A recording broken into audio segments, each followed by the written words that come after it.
মুসলিম ধর্মে শুক্রবার জুমু অত্যন্ত গুরুত্বপূর্ণ এবং এর বহুবিধ তাৎপর্য রয়েছে।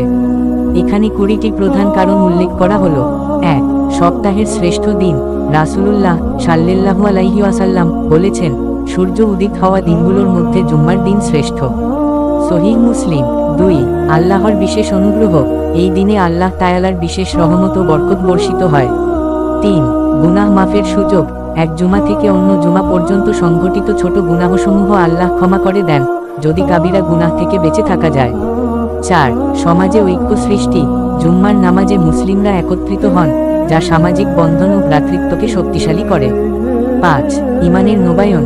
খুতবার মাধ্যমে কুরআন ও হাদিসের আলোচনা শোনা যায়, যা ইমানকে সজীব করে। 6. জ্ঞানের বৃদ্ধি। খুতবা দিনের জ্ঞান অর্জনে সহায়ক ভূমিকা পালন করে।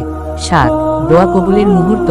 রাসূলুল্লাহ সাল্লাল্লাহু আলাইহি ওয়াসাল্লাম বলেছেন, এই দিনে একটি বিশেষ মুহূর্ত আছে যখন দোয়া কবুল হয়। সহিহ বুখারী ও মুসলিম। 8. ফজিলতপূর্ণ আমল। জুম্মার দিনে বিশেষ কিছু আমল, যেমন গোসল, উত্তম পোশাক, সুগন্ধি ব্যবহার অনেক সওয়াব এনে দেয়। 9. মসজিদে আগে যাওয়ার গুরুত্ব। মসজিদে আগে যাওয়া ও ইমামের কাছে বসার বিশেষ ফজিলত রয়েছে। 10. ফেরেশতাদের উপস্থিতি। ফেরেশতারা মসজিদে আগমনকারী ও খুতবা শ্রবণকারীদের জন্য দোয়া করেন। 11. আদম এর সৃষ্টি। এই দিনে আল্লাহ তাআলা আদম কে সৃষ্টি করেছেন। 12. জান্নাতে প্রবেশ। আদম এই দিনেই জান্নাতে প্রবেশ করেছিলেন। 13. পৃথিবীতে আগমন। আদম কে এই দিনেই জান্নাত থেকে পৃথিবীতে পাঠানো হয়েছিল। 14. আদম এর মৃত্যু।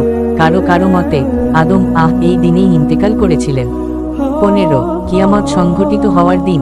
রাসূলুল্লাহ সাল্লাল্লাহু আলাইহি ওয়াসাল্লাম বলেছেন, কিয়ামত জুম্মার দিনেই সংঘটিত হবে বলে আশা করা যায়। 16.